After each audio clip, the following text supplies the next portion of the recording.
गुरुदेव तुम्हारा स्नेह पाकर, गुरुदेव तुम्हारा स्नेह पाकर जीवन धन्य हुआ है, जीवन धन्य हुआ है।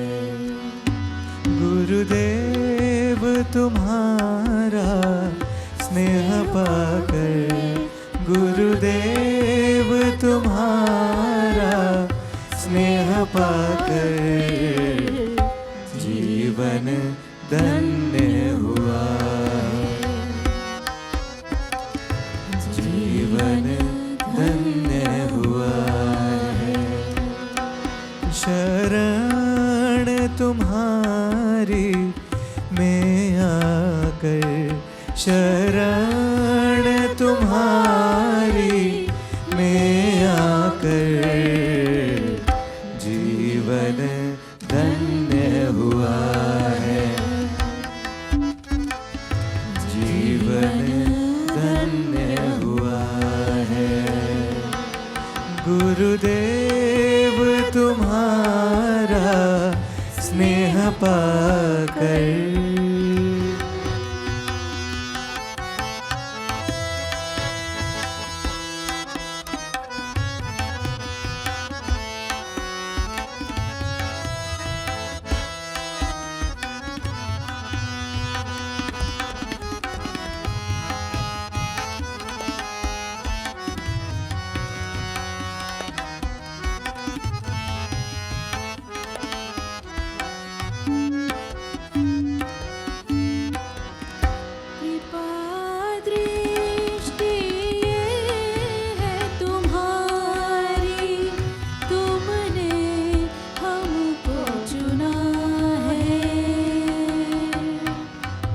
इस जग के कोलाहल में जो तुमने हमको सुना है, यशगान तुम्हारा ही गाकर, यशगान तुम्हारा ही गाकर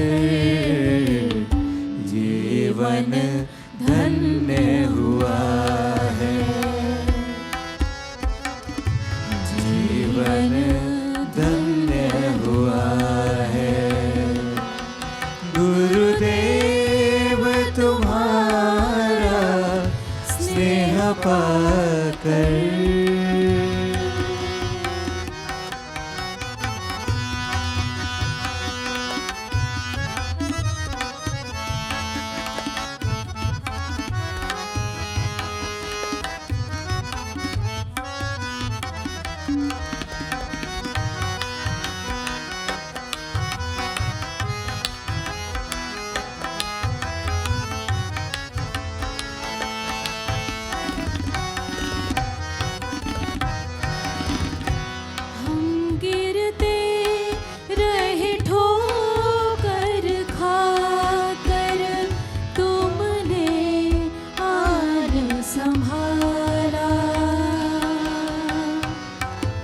विषय विकारों की दलदल से हाथ को थाम निकाला, चलते हैं शीश उठा करके, चलते हैं शीश उठा करके तन धन्य हुआ है, जीवन धन्य हुआ है। गुरुदेव तुम्हारा स्नेह पाकर,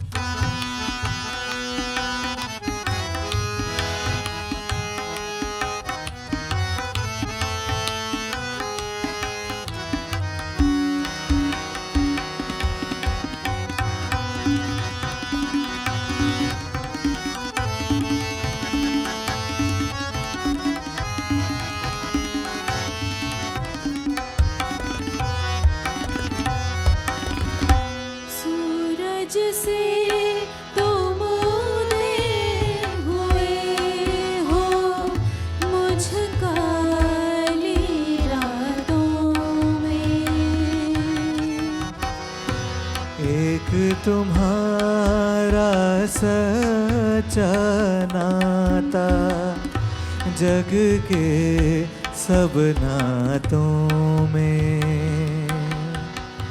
श्वास श्वास कर हे देव तुम्हारा, श्वास श्वास कर हे देव तुम्हारा, अर्चन धन्य हुआ है, जीवन धन्य हुआ है। गुरुदेव तुम्हारा स्नेह पाकर, गुरुदेव तुम्हारा स्नेह पाकर, जीवन धन्य हुआ है, जीवन धन्य हुआ है,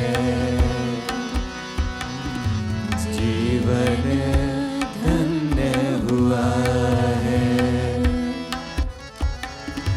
जीवन धन्य हुआ है। बोले सतगुरुदेव महाराज की जय, सच्चे दरबार की जय। बोलिए परम वंदनीय परम श्रद्धेय सर श्री आशुतोष महाराज जी की, सच्चे दरबार की। बोलिए सर श्री आशुतोष महाराज जी की जय, सच्चे दरबार की जय। Dear devotees, we've gathered here once again in the lotus feet of Sri Maharaj Ji to receive his divine grace and blessings. As you all know that today we are celebrating Yoga Day. But do you know that there are many other interesting days today? Today is World Giraffe Day. Did you know?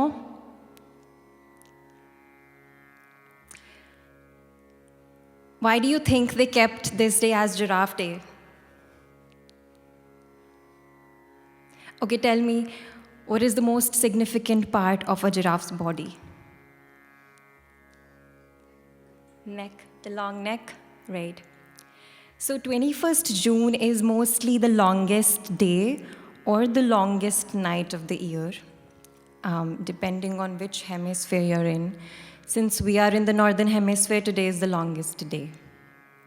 So that's why they kept this day, because they wanted to symbolize the long neck of giraffe.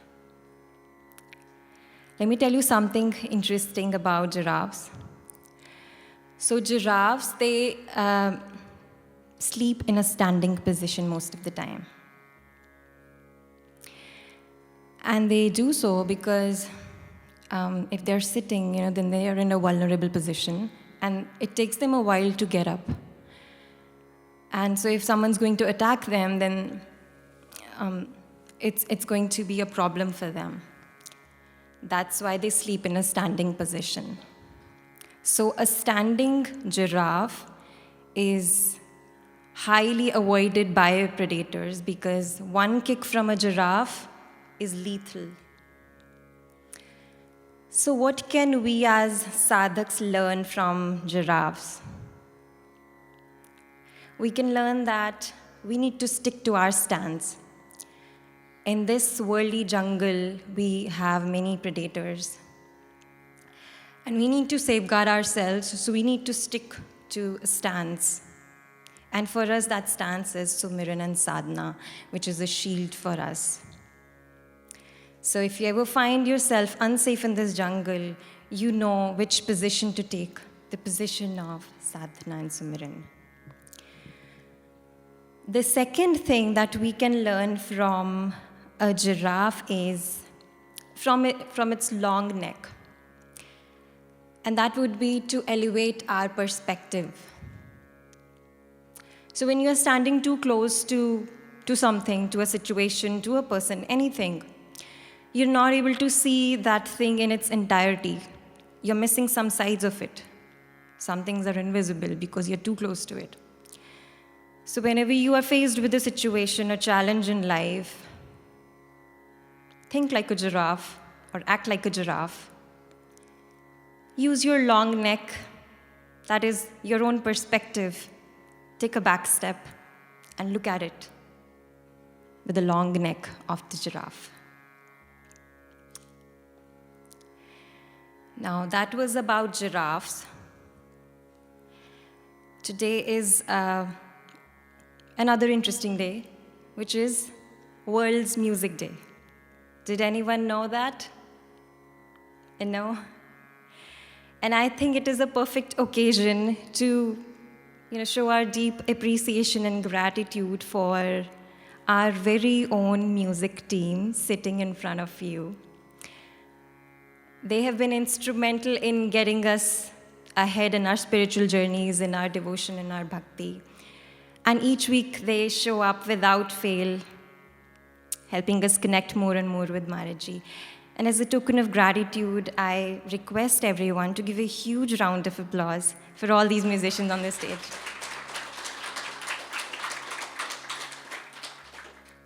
Thank you so much, everyone. Now, dear devotees, our scriptures also talk about music in a unique way. The scriptures talk about the inner music, the divine music, which can be heard with the help of a true spiritual master. Now in Bible, there's a quote, it's Revelation 14:2. And I heard a voice from heaven, like the voice of many waters, and like the voice of loud thunder. And I heard the sound of harpists playing their harps. Harp is a musical instrument. So this is indeed what happens when you receive Brahma Gyan from a true spiritual master. He reveals this inner divine music in you. The same thing is written in Gurbani also in Anand Sahib. Kahe Nanak tah sukh hoa titkar anhad vajay. Meaning, you experience bliss when you listen to the divine music in your body. Kahe Nanak tah sukh hoa titkar anhad vajay. Now, dear devotees, for all this, we cannot do this on our own. On our own, we cannot experience this divine music. And as I said, we need the help of a true spiritual master, of a heavenly father, of a cosmic father who can give us Brahma Gyan. So in Guru Granth Sahib again, in Sukhmani Sahib, it is written, Tum mat pita hum barik tere, tumri kirpa mein sukh kanere, koi na jane tumra ant, uche te ucha pagwant. Sagal samagri tumre sutartari, tum te hoye so agyakari. That you are my mother and father, and we are your children. In your grace, there is immense peace. Tum mat pita hum barik tere.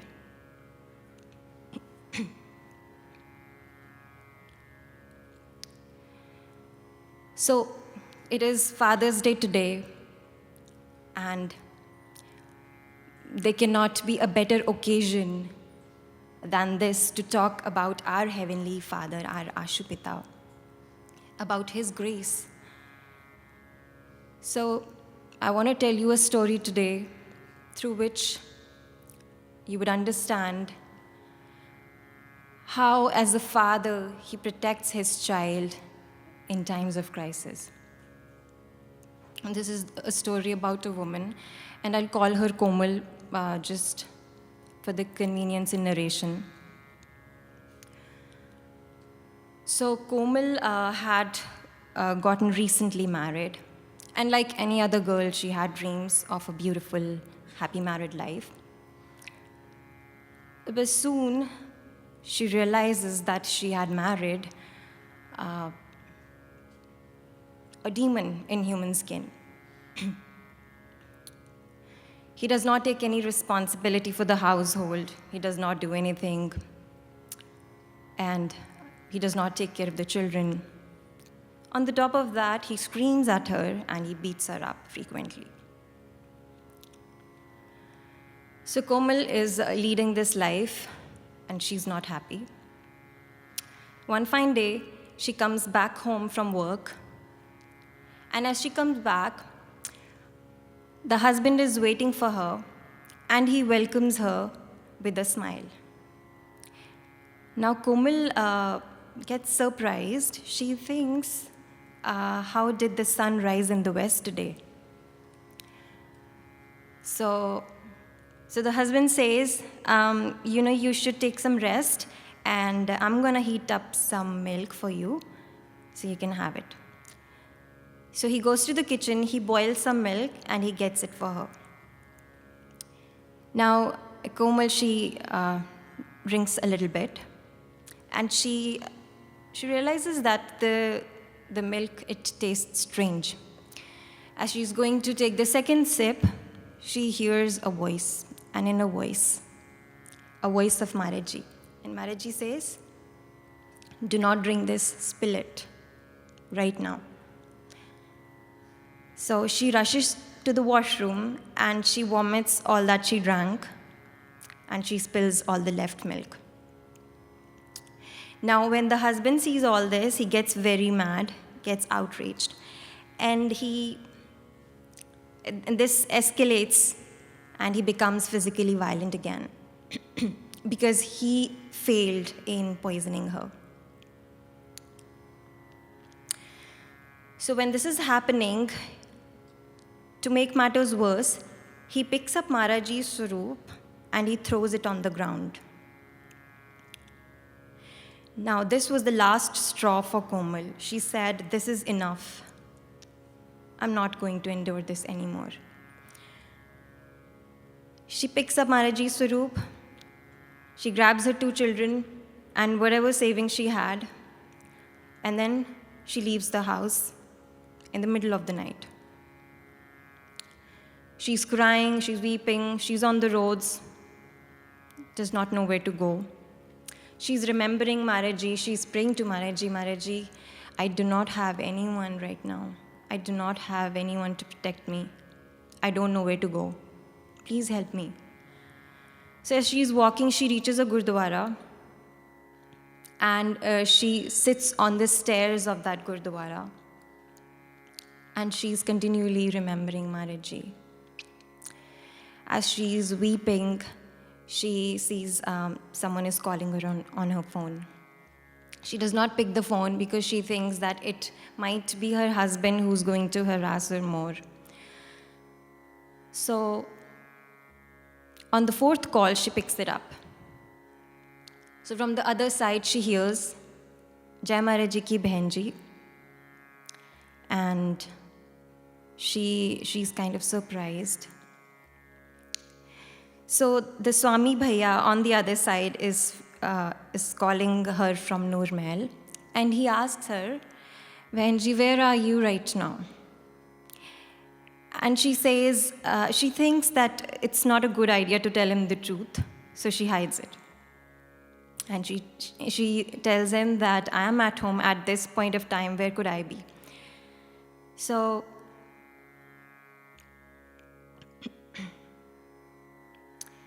Swamiji says, are you going to tell me the truth, or should I tell you where you are sitting right now? So Swamiji says, you are sitting on the stairs of a Gurudwara with your 2 children. And she's very surprised, and she asks, how do you know that? She says, the one that you are remembering right now told me that this is where you are sitting. Maraji told me. And Maraji told me to tell you that you're not alone, that he's with you. And you have to go home right now. So amidst this conversation, she also realizes that she asks Swamiji, how did you get my number? And Swamiji laughingly said that Maraji dictated this phone number to me to talk to his daughter. So then Swamiji tells her that you have to go home right now. And she says that I left that hell with great difficulty and I'm not going to go back there. So Swamiji asks her this, who built your home? Was it you or your husband? So she says that with Maharaji's grace and my own hard work, I built this house. So Swamiji says that on our spiritual journey, we're not taught to endure injustice, and you should fight for your rights and you should go home. So she did exactly that. She goes to her home and she tells her husband that this is my property. I made this home with the grace of my Maharaji and my own hard work, and you are the one going to leave right now. And a miracle happened. He left quietly without saying a word.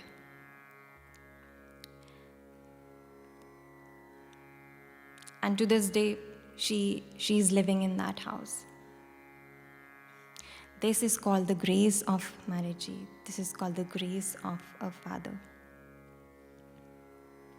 This is a reminder that a father never leaves his children, that we are never orphaned. हम कभी अनाथ नहीं होते, हम कभी यतीम नहीं होते, जब तक हमारे साथ हमारा गुरु है. And today, on this Father's Day, Maharaji also wants to express some of his emotions. Maharaji कुछ अपने भाव व्यक्त करना चाहते हैं, जो एक पिता होने के नाते वो महसूस करते हैं अपने बच्चों के लिए. तो मैं कुछ गाकर उनके भाव व्यक्त करने की कोशिश करूँगी.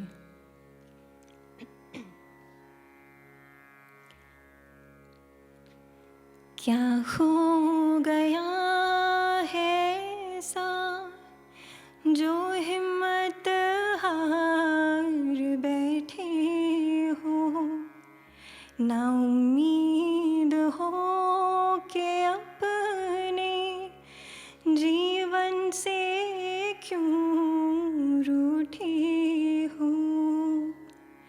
बन तेरा हौसला, तेरे संग मैं चलूँगा. मुश्किलों में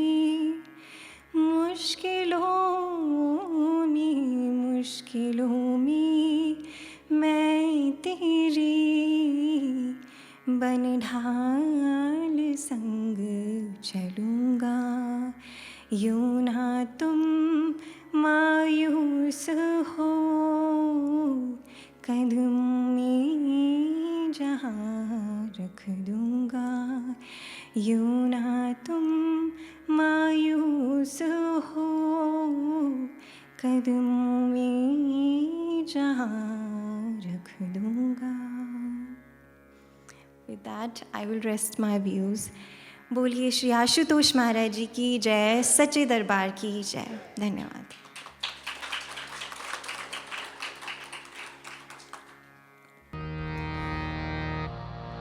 तू हमारा पिता हे गुरुवर, हम तेरे जिक्र के लाल. तू हमारा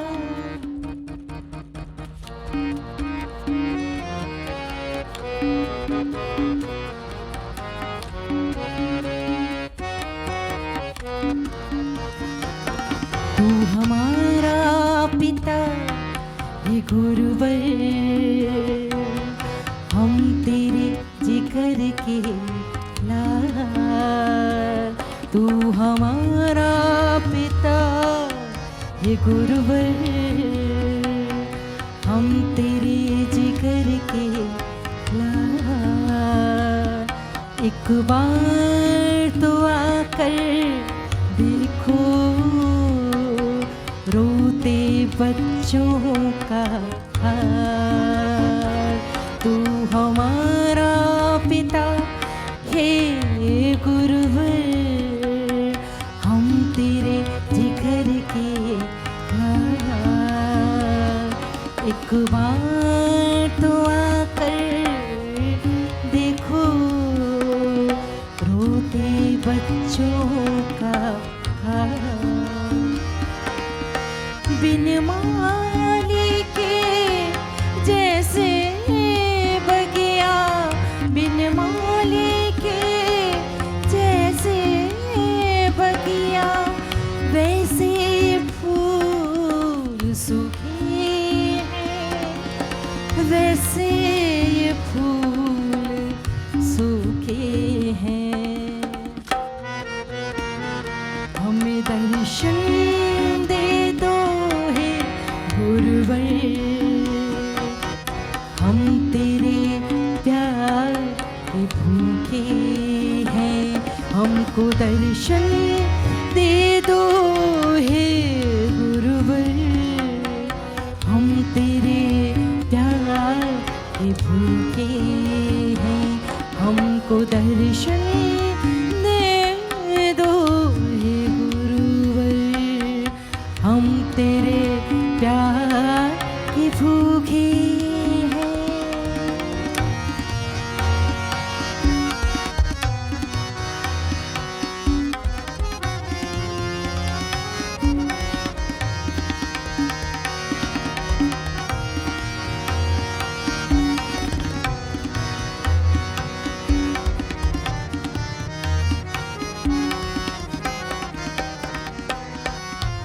कितनी गलतियाँ, कितने पाप हमसे हैं जरूर हुए।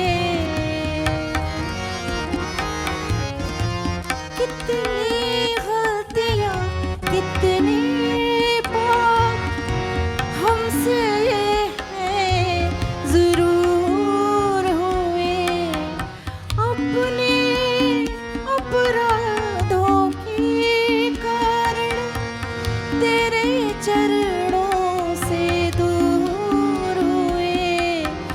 ईर्ष्या द्वेष से भरे हुए हम, काम क्रोध से चूर हैं।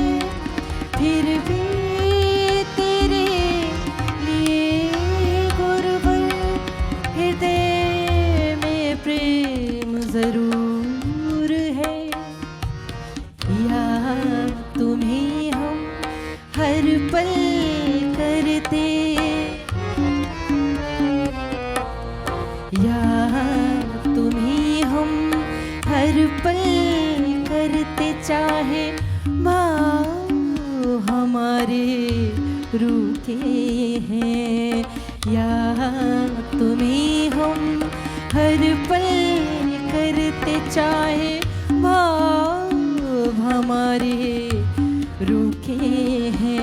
हमको दर्शन दे दो हे गुरुवर, हम तेरे प्यार के भूखे हैं। तू हमारा पिता हे गुरुवर, हम तेरे जिगर के लाल। तू हमारा पिता,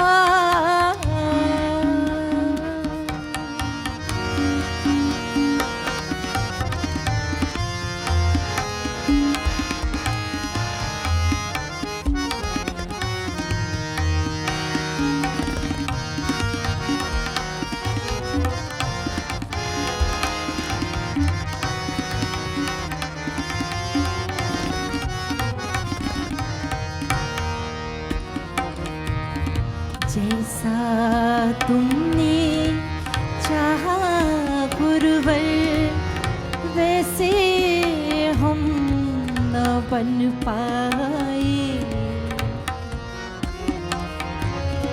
जैसा तुमने चाहा गुरुवर, हम ना वैसे बन पाए। फिर भी तुमने स्नेह दिया जो रह रह याद हमें आए। एहसास अपनी खामियों का पश्चाताप में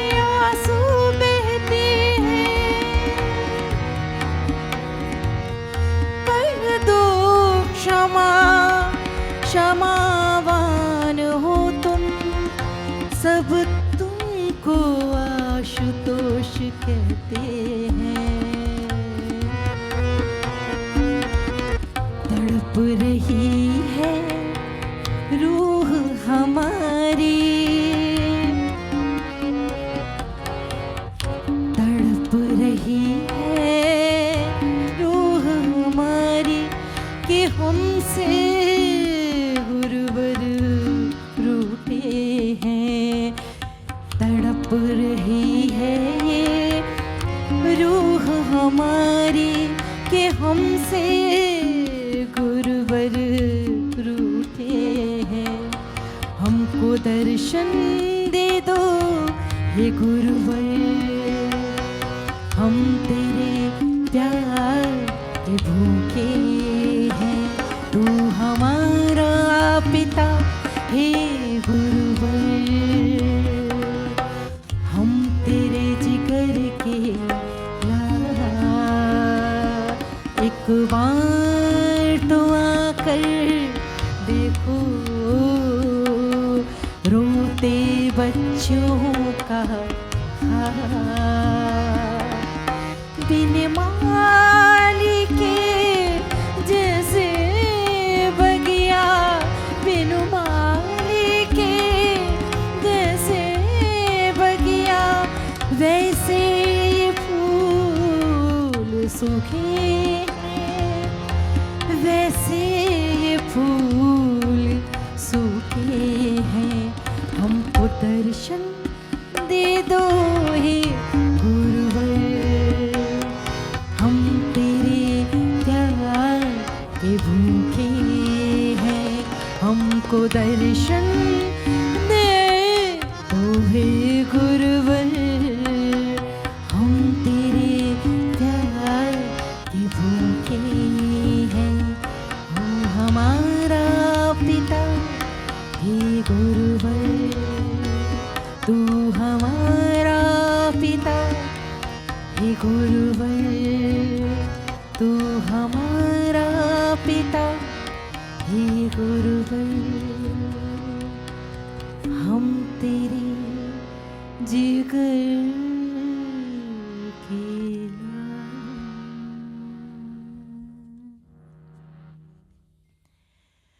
बोलिए परम पिता परमेश्वर श्री आशुतोष महाराज की। बोले सतगुरु महाराज की जय, साचे दरबार की जय। काफी समय से आप भजन सत्संग विचार श्रवण कर रहे थे। गुरु साहब गुरु रामदास जी बड़ा सुंदर इस जीव को समझाते हैं। हर दे प्रभ मत उत्तमा, गुरु सतगुरु के पग पाहा। सतसंगत हर मेल प्रभ, हम पापी संग तराह। ईश्वर मुझे ऐसी मत दे, सोच दे, विचार दे। हर दे प्रभ मत उत्तमा, गुरु सतगुरु के पग पाहा। मैं भी गुरु सतगुरु के पग चरणों में पड़ जाऊं, क्योंकि सतगुरु के चरणों में नहीं पड़ा तो कोई और पीछे पड़ेगा। डिस्कवरी चैनल देखते हैं हम लोग। एक लायन डियर के पीछे, हिरन के पीछे दौड़ता है। दौड़ दोनों ही रहे, एक प्राण लेने के लिए, एक प्राण बचाने के लिए। एक जान लेने के लिए, एक जान बचाने के लिए। एक मारना चाहता है, एक बचना चाहता है। दौड़ दोनों की। शेर फिर भी ये सोच सकता है ये नहीं तो कोई और, ये शिकार नहीं तो कोई और, मगर डियर ऐसा नहीं सोच सकता। लायन सोच सकता है, हिरन ऐसा नहीं सोचेगा। उसे पता थोड़ी ढील करी प्राण चले जाएंगे। थोड़ा मैं पीछे मुड़ के भी देखा, जीवन से हाथ धो बैठूंगा मैं। इसलिए दौड़ तो हर इंसान रहा है, मगर एक हर दे प्रभ मत उत्तमा, गुरु सतगुरु के पग पाहा, सत्संगत हर मेल प्रभ, हम पापी संगत राहा। कि मुझे सतगुरु के पग, गुरु सतगुरु के चरण के साथ जोड़े रखना, दया करना, कृपा करना। क्यों? ए टाइमा बेड़ा बंद न साक्यो बंधन की बेला, जब सरवर पर उछरे तब तरनो देला। बेड़ा बंद न साक्यो, जब बेड़ा बंधने का टाइम था, जब बोट बनाने का टाइम था, जब भक्ति करने का समय था, जब ईश्वर के साथ एकाकार होने का समय था, तब तूने बेड़ा नहीं बांधा, तब तूने तैयारी नहीं करी, तब तूने वो बोट नहीं बनाई। पर सरवर जब उछरे, अब सरवर, अब सरोवर, अब लेक नदी भर चुकी है पानी से। तैरना तूने सीखा नहीं,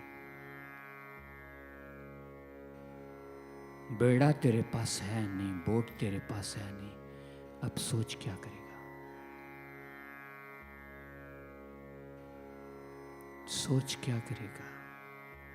इसलिए औद घटे दिन सरैना रे मन, गुरमिल काज सवारे।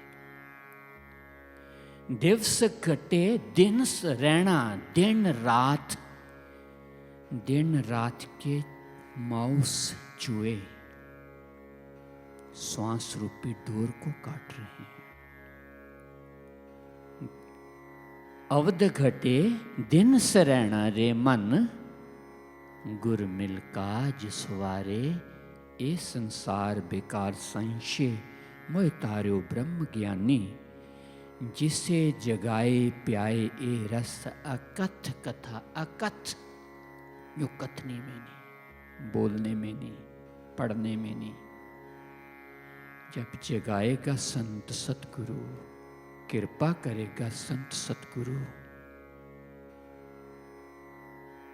फिर तुझे बेड़ा बांध ले। शेर पीछे है, जहां जहां दादू पग धरे, तहां काल का फंद। जहां जहां स्टेप रखता है, काल साथ साथ चलता है। जहां जहां तू पांव रखता है, जहां जहां तू विचरता है, गुजरता है, काल साथ साथ चलता है। इसलिए गुरुमुख, गुरु रूप साथ संगत, हमारे संत महापुरुष यही कहते हैं कि हर मालिक मेरे ऊपर दया कर, गुरु सतगुरु के पग पाहा। मुझे सतगुरु के चरण पकड़वा दे। सतगुरु के चरणों पग में मैं पड़ जाऊं। सतसंगत हर मेल प्रभ, हम पापी संगत राहा। मुझे ऐसी संगत के साथ, ऐसे पूरे गुरु की संगत के साथ मेल दे, मेरे जैसा पापी तर जाए, मेरे जैसा पापी भव पार हो जाए। इसलिए सतगुरु जब जिंदगी में आता है, उसके पग पड़ते हैं, चरणों में पड़ते हैं, वो क्या करता है, इसको एंड तक रास्ते में नहीं, हम हर बार गिरने की कोशिश करते हैं, वो हमें एंड तक क्यों? गुरु नानक देव जी कहते हैं, सतगुरु के जन्म में गवन मटाया। जब सतगुरु से ज्ञान देता है, सतगुरु के जन्म में गवन, जब तक इसका आवागमन, आना जाना समाप्त नहीं हो जाता, तब तक सतगुरु इसे छोड़ता नहीं। बंदा बार बार छोड़ेगा, सतगुरु बार बार पकड़ेगा। सतगुरु यही कि तुझे भव पार करवाना है। सतगुरु जो हमारे अंदर कमियां, हमारे अंदर अवगुण, वो कहता है कि ये जन्म में मैं साफ कर दूं, ये जन्म में मैं अपना रूप दे दूं, ये जन्म में मैं अपने जैसा बना दूं, मैं अपना रूप इसे दे दूं। वो ये कोशिश करता है। महात्मा बुद्ध जी के टाइम की बात है।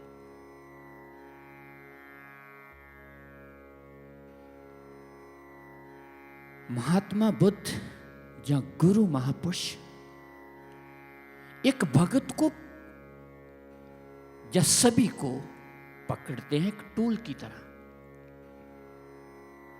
अर्जुन को पकड़ा एक टूल की तरह, उससे क्या कुछ करवा दिया, मगर अर्जुन को ये याद दिलवाया, अर्जुन तेरे हाथ में कुछ नहीं, पहले दिखाया।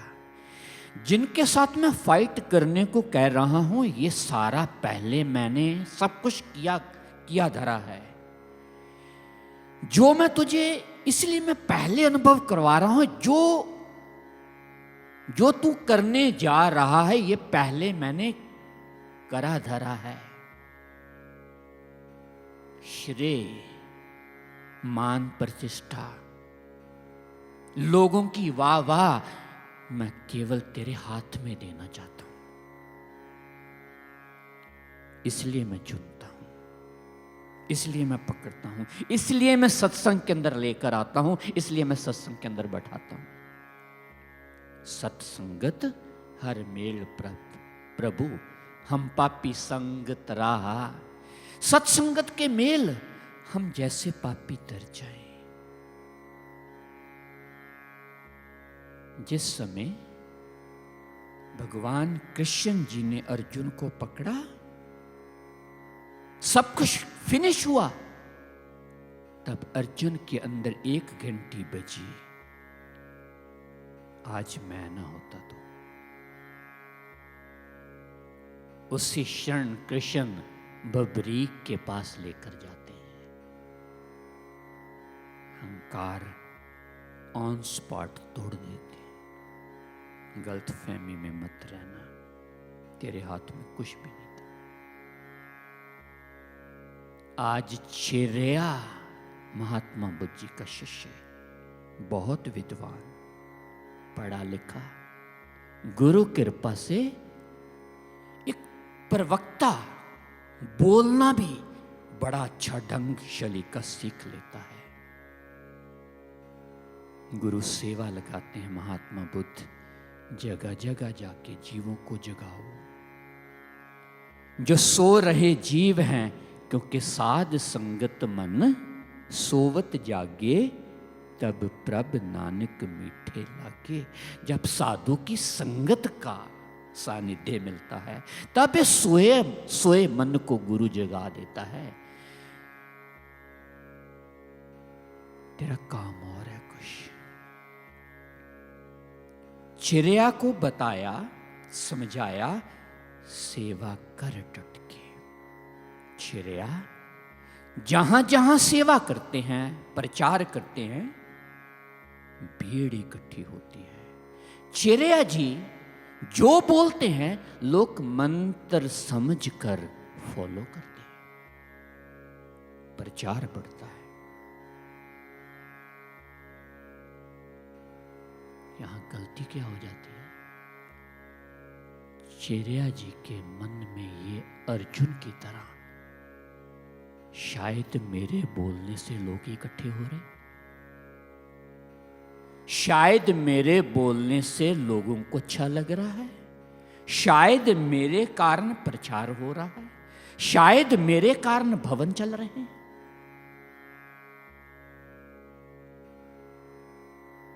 आशुतोष महाराज जी के 2 आश्रम है तिहाड़ जेल के अंदर। गुरु भाई का नाम नहीं लूंगा। आश्रम से आशुतोष महाराज जी के शिष्य प्रीचर हर सप्ताह जो जेल के अंदर आश्रम है प्रचार के लिए, सेवा के लिए जाते हैं। स्वामी जी ने एक गुरु भाई को कहा, तुम भी सत्संग करा कर। कहने लगा, स्वामी जी मैं तो गृहस्थी हूं। तो क्या हुआ? तुम भी सत्संग करा कर। स्वामी जी आपको पता है मैं जेल के अंदर क्यों आया हूं, कितने मैंने कत्ल किए हैं। क्या मैं स्टेज के ऊपर ये चढ़ के बताऊं कि मैंने इतने कत्ल किए, इतने लोगों को मारा है? स्वामी जी कहने लगे, वो तो तब था, अब ज्ञान लिया, अब के बारे बोल, अब तू क्या है?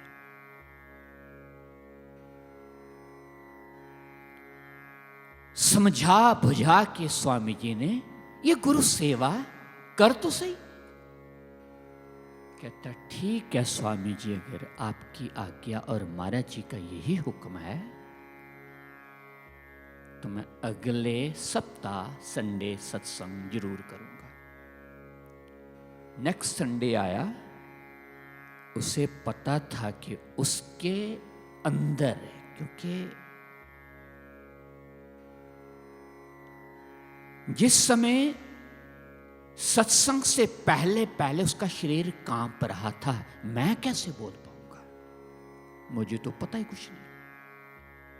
फिर भी स्वामी जी ने श्वासन दिया, हौसला दिया, स्टेज के ऊपर बैठा, शरीर कांप रहा था। जैसे महाराज जी का जय घोष करा, आहिस्ता आहिस्ता बोलना शुरू किया। उसे ये पता नहीं चला कि 40 मिनट कब हो गए। बोला भी बहुत सुंदर, लोगों को भी बहुत पसंद आया। जब प्रोग्राम के बाद स्टेज से नीचे उतरा, अब वाह वाह तो होनी है। स्वामी जी ने भी कहा, गुरु भाई बहुत अच्छा सत्संग किया, बहुत लोगों को और अन्य भक्तों को मोटिवेशन मिली, बहुत अच्छा तू बोला। गलती कहां करते हैं? यहां। जब ये गुरु हमारे ऊपर कृपा करते हैं, वाह वाह गुरु कृपा से होती, तो हमारे अंदर क्या आता है?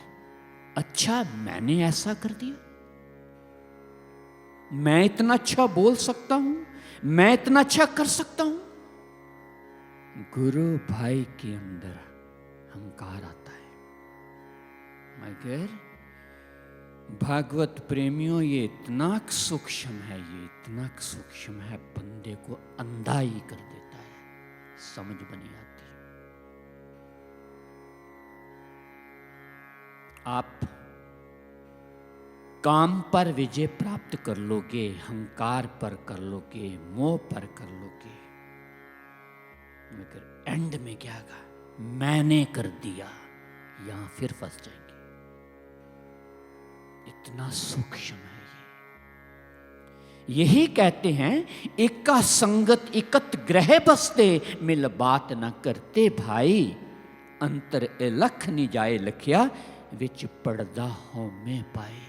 एक पर्दा होमे का अहंकार बंदे के अंदर रखा है।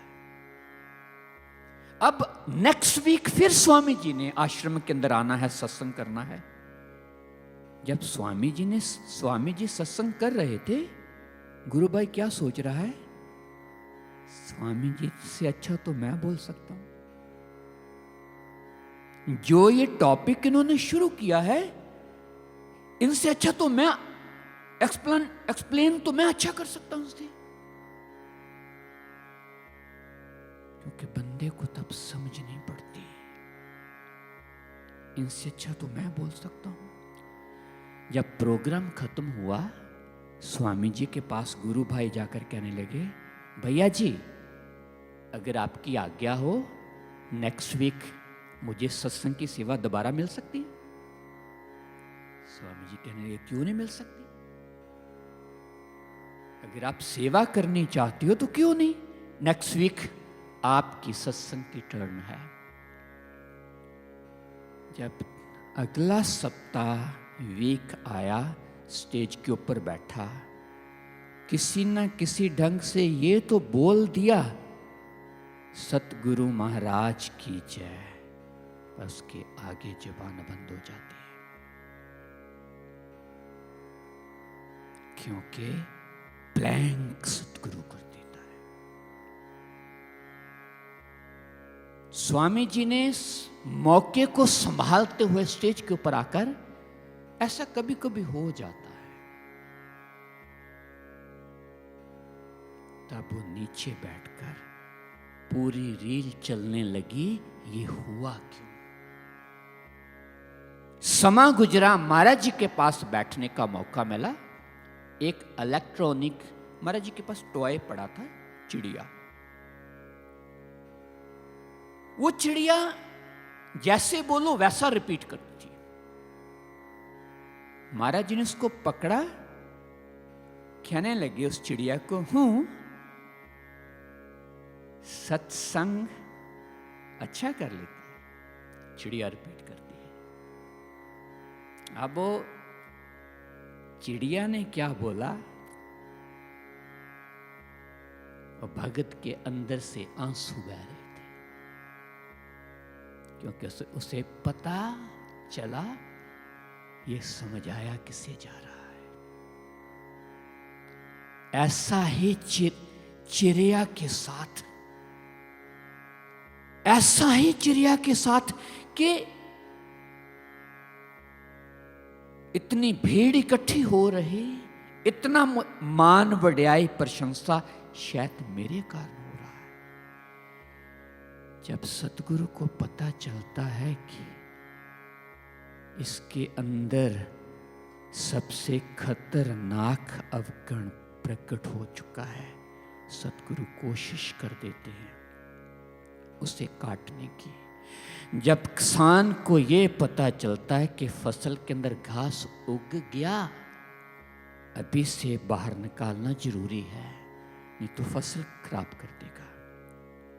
महात्मा बुद्ध जी अपना काम शुरू कर देते हैं, गड़बड़ होनी शुरू हो गई। क्या होता है कि चिड़िया सेवा करके काफी समय बाद दूर दूर प्रचार के लिए, सेवा के लिए भेजा, वापस आश्रम के अंदर लौट आते हैं।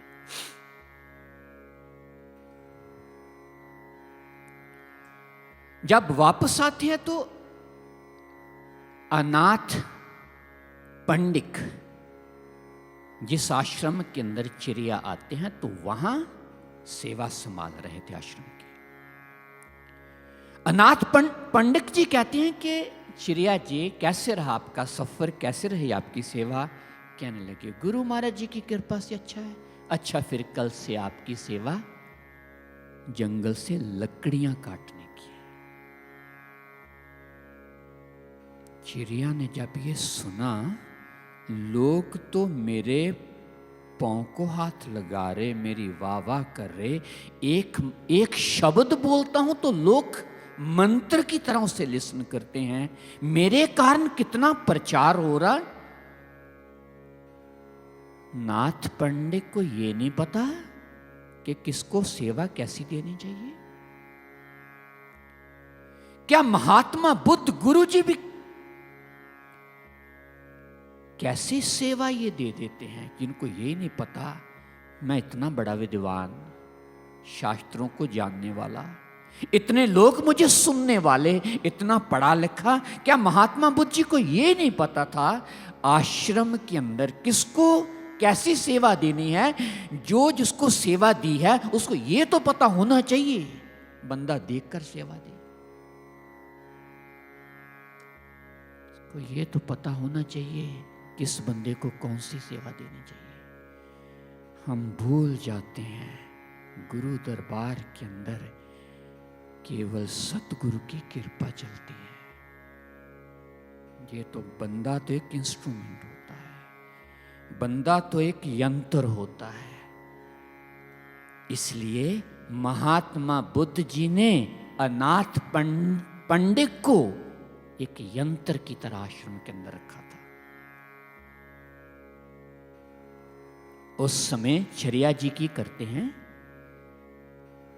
जैसे जैसे कह रहे हैं कि आपकी सेवा, लकड़ियां लाने की, अंदर तूफान चल रहा, वो कुछ सुन भी नहीं रहे, तूफान ये चल रहा है, ये क्या बात। तभी एक गुरुबाई ने कल्हाड़ी लाकर उसके हाथ में थमा देती, चर्या जी ये कल्हाड़ी लकड़ियां काटने की, लकड़ियां काटने के लिए। अंदर से भरे गुस्से से तब वो कहने लगे, मैं ऐसी सेवा नहीं कर पाऊंगा। आप सोच लो, थोड़ा सोचो किसको कौन सी सेवा दे रहे हो। उस समय अनाथ पंडिका जी कहने लगे, आश्रम के अगर कानून लॉ फॉलो नहीं कर सकते तो आप गुरुजी के पास चले जाओ, यहां सेवा करनी है, यहां आपको मानना पड़ेगा जो आपको सेवा लगती है।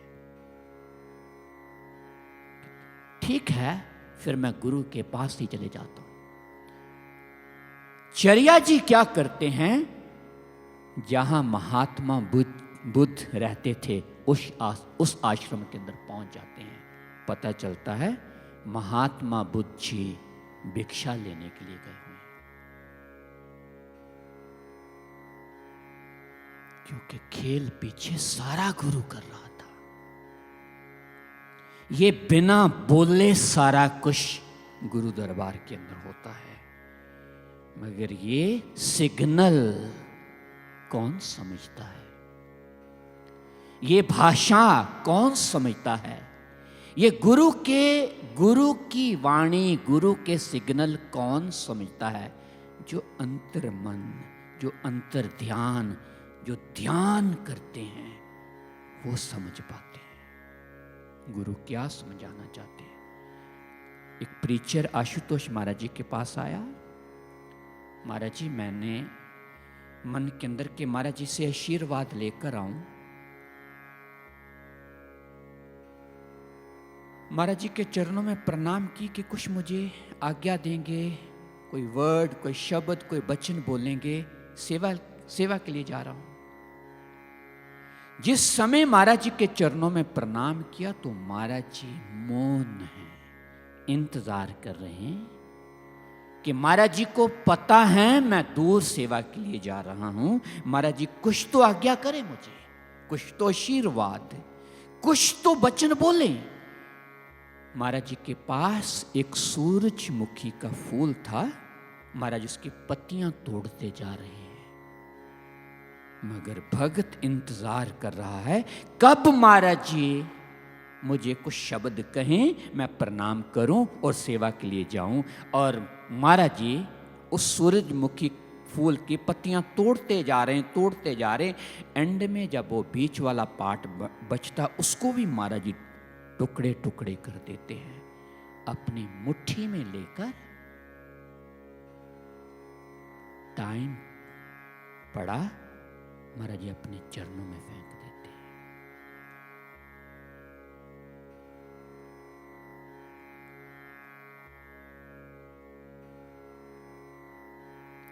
तब प्रीचर को समझ आती है यहां बोलने की नहीं, यहां समर्पित होने की, यहां गुरु के चरणों में सारा कुछ रख देना ही गुरु का आशीर्वाद है। यहां गुरु के चरणों में अपने आप को रख देना ही, समेट देना ही सारी की सारी गुरु कृपा को प्राप्त कर सकते हैं। तब गुरु भाई ने प्रणाम किया, महाराज जी के चरणों में उठकर चले जाते हैं। मगर चिरिया जी गुरु दरबार के अंदर पहुंचकर महात्मा बुद्ध को ढूंढ रहे हैं। यह पता चला कि महात्मा बुद्ध तो भिक्षा लेने गए हैं। जब उनसे इंतजार नहीं हुआ, चिरिया जी उस गांव के अंदर उस गांव की ओर चल पड़ते हैं जहां महात्मा बुद्ध जी भिक्षा मांग रहे थे। जैसे महात्मा बुद्ध को देखा, रास्ते में वापस लौट रहे हैं, एक हाथ में कमंडल पकड़ा हुआ है महात्मा बुद्ध जी ने, और दूसरे हाथ से उनको सूखा हुआ गोबर या लकड़ियां मिलती है तो अपने झोले में डालते चले जा रहे हैं। बिना बोले चिड़िया को समझाना चाहते हैं, तू तो साधक है, तू तो चल रहा है, मैं जिस अवस्था पे पहुंचा हूं, मैं ये सेवा कर रहा हूं। सेवा कोई कर्म नहीं, सेवा कोई नौकरी नहीं, सेवा तो वो औषधि है, सेवा तो वो दवाई है जहां हमारी कमियां दूर होती है, जहां हमारा अहंकार मरता है, जहां हमें गुरु अपने पास लेकर आता है, जहां गुरु हमारे ऊपर कृपा करता है। सेवा तो वो औषधि है। हां, मीठी भी हो सकती है, कड़वी भी हो सकती है। औषधि अर्जुन की तरह मीठी भी हो सकती है, औषधि हनुमान जी की तरह मीठी भी हो सकती है। हनुमान जी के अंदर एक विचार आया, अगर आज मैं संजीवनी बूटी ना लाता तो लक्ष्मण के प्राण क्या बच पाने थे, वहीं भरत के तीर के साथ धराशायी हो जाते। एक सेकंड में राम जी ने, नहीं तेरे कारण नहीं, ये मेरी कृपा के कारण हो रहा है। तेरे अंदर ऐसा विचार ना आए कि मेरे से दूर कर दे तुझे। महात्मा बुद्ध जी चिड़िया को यह समझाना चाहते हैं, ये सेवा मैंने दी औषधि कि तेरा अहंकार, तेरे ऊपर मैं कृपा कर रहा हूं, तू ये मत सोच लेना कि ये मैं कर रहा हूं। गुरु रूप साध संगत जी, गुरु बिना बोले, बिना कहे अपने भगत को रास्ता दिखाते हैं। जिस समय महात्मा बुद्ध ने चिड़िया को देखा, अरे तू यहां क्या कर रहा है, उस समय कहने लगा, गुरुजी आपके दर्शनों के लिए मैं आया हूं। गुरुजी मैंने प्रणाम करके अभी वापस लौटना है, क्योंकि गुरु भाई ने मेरी सेवा लगाई है और सेवा मेरा इंतजार कर रही, मैं जाके सेवा करनी है। क्योंकि उसको समझ पड़ गई सेवा मिली है गुरु ने कर्म संस्कार काटने के लिए।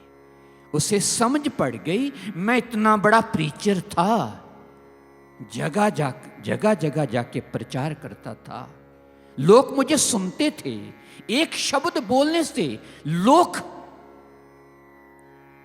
उसको मंत्र समझ के हृदयस्थ करते थे। अगर मेरे अंदर था, शायद ये मेरे कारण हो रहा है। अब चिड़िया को समझ लगी कि मैं सत्संग के अंदर कहा करता था, सेवा बड़ी छोटी नहीं होती। मैं सत्संग के अंदर बोला करता था, जो सेवा मिल जाए गुरु कृपा से होती है। सुना करते थे, सा सेवा कीती सफल है, जित सतगुरु का मन मन्ने, सतगुरु का मन मन्ने ता पाप कसमण पन्ने। सेवा करी वही सफल। सा सेवा कीती सफल है, जित सतगुरु का मन मन्ने। तेरी सेवा करने से दुनिया तो खुश हो गई, सतगुरु खुश नहीं हुआ। तेरी सेवा करने से सतगुरु को अच्छा नहीं लगा, क्योंकि तू कर तो रहा है मगर जो तेरा मन करता है, मन के जरिए कर रहा है। सतगुरु खुश नहीं हो रहा। तू जो सतगुरु नियम बनाता है आश्रम के लिए, आश्रम के अंदर जिनको बैठाता है, तू करता वो है जो तुझे अच्छा लगता है, तो वहां सतगुरु कैसे खुश होगा। इसलिए ससेवा कीती सफल है, जित सतगुरु का मन मन्ने। सतगुरु का मन मन्ने ता पाप कसमण भन्ने। तब पाप, तब दुख, तब बुराइयां पन्ने टूट जाती है, खत्म हो जाती है। इसलिए गुरु रूप साथ संगत चिड़िया समझ गया, जाके सेवा में लग जाता है। ये गुरु का खेल था। ये मेरे अंदर अहंकार आ गया था, तो ये, हाँ, सेवादार ने मेरी सेवा लगाई लकड़ियां काटने के लिए, मगर काम पीछे गुरु कर रहा है।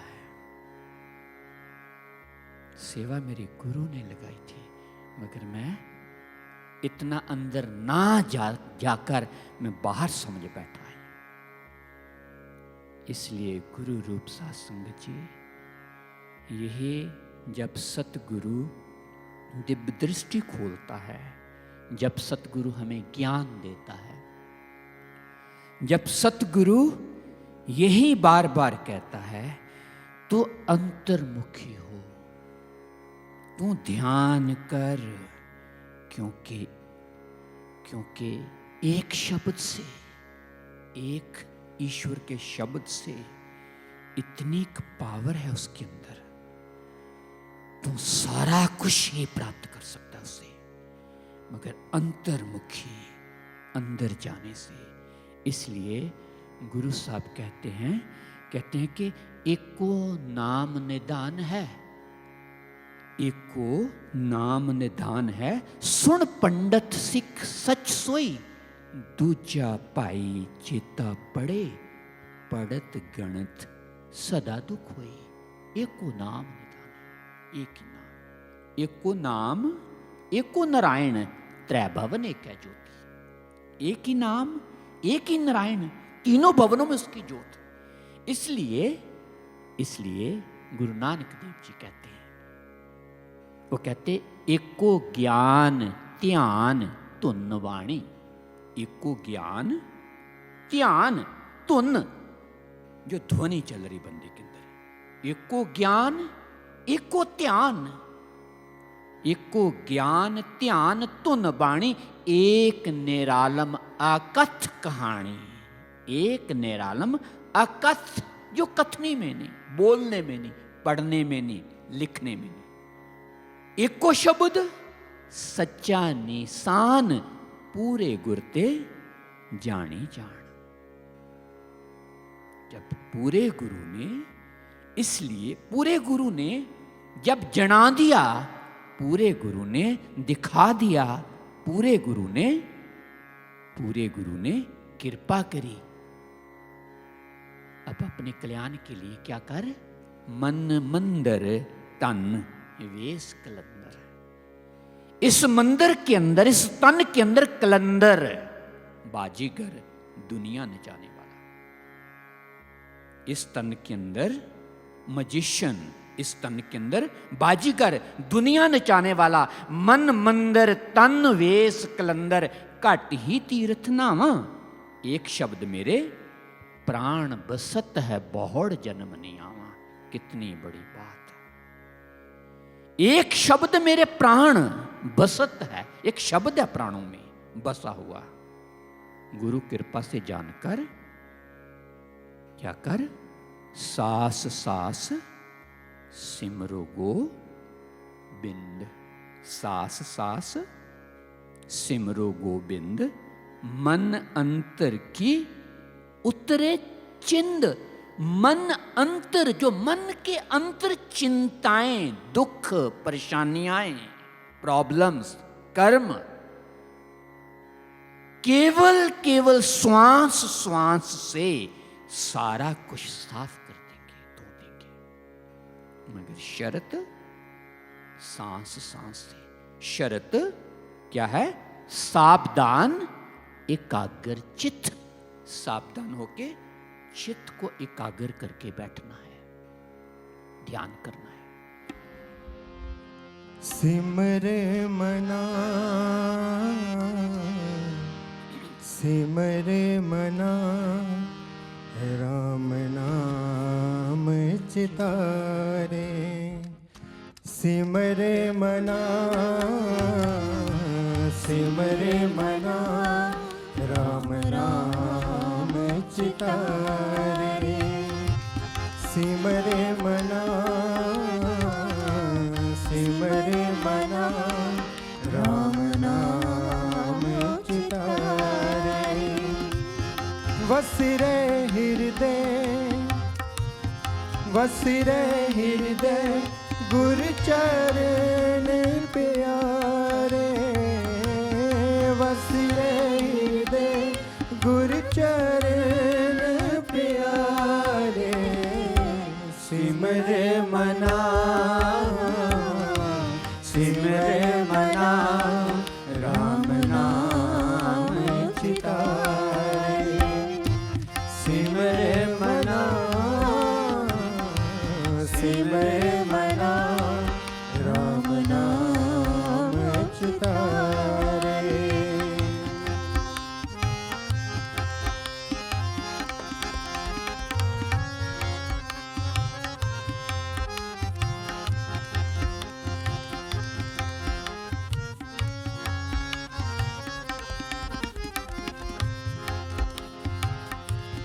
भूले मार्ग जिन्हें बताया,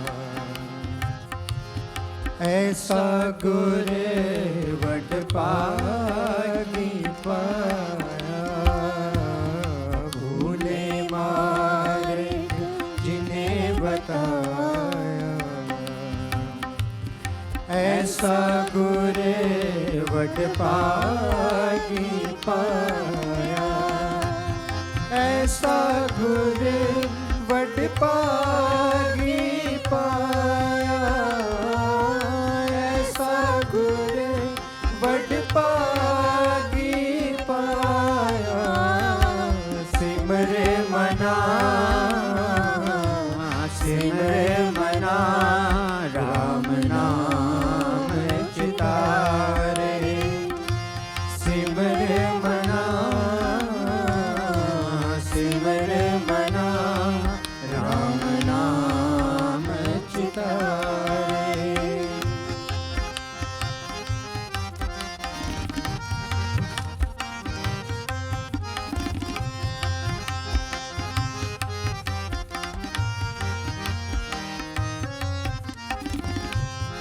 काम क्रोध लोभ मोह मन लीना,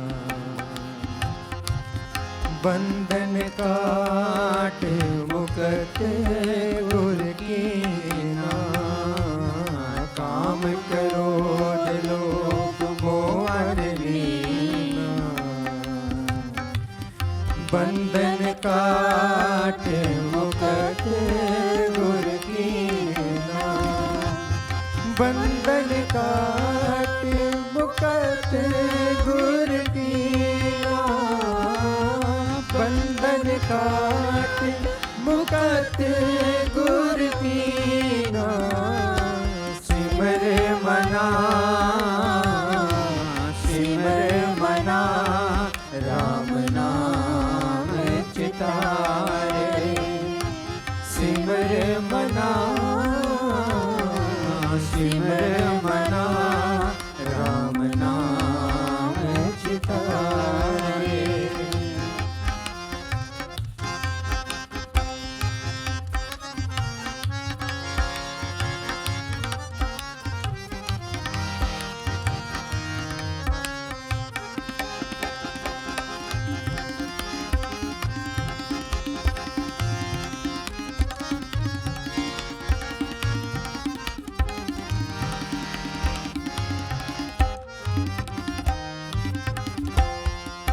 सुख करे ते जन्म फुन मोआ।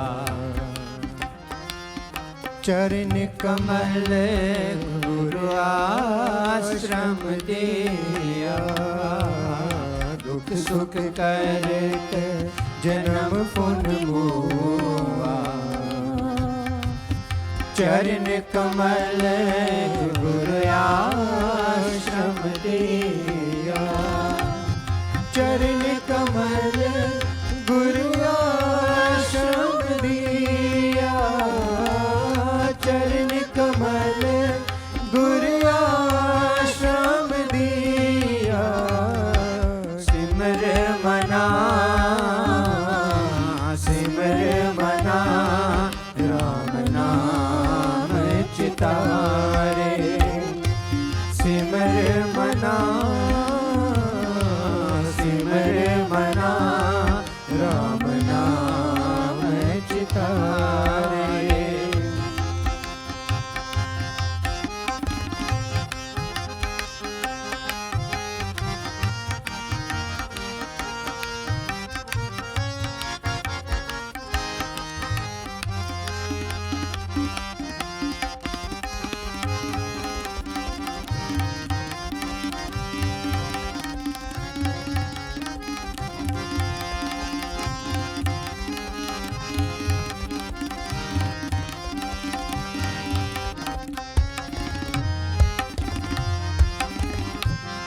अग्नि सागर बूढ़त संसारा। नानक बाह पकड़ सतगुरे निस्तारा। अग्नि सागर बूढ़त संसारा। नानक बाह पकड़ सतगुरे निस्तारा। नानक बाँ पकड़ सतगुर निस्तारा। नानक बाँ पकड़ सतगुर निस्तारा। सिमर मना राम नाम चितारे। सिमर मना राम नाम चितारे। बस रे हृदय गुरु चरण प्यारे। बस रे हृदय गुरु चरण प्यारे। सिमर मना राम नाम चितारे। सिमर मना राम नाम चितारे। राम नाम चितारे। राम नाम चितारे। बोले श्री सतगुरु महाराज की जय। सच्चे दरबार की जय। आशुतोष पिता भगवान की जय।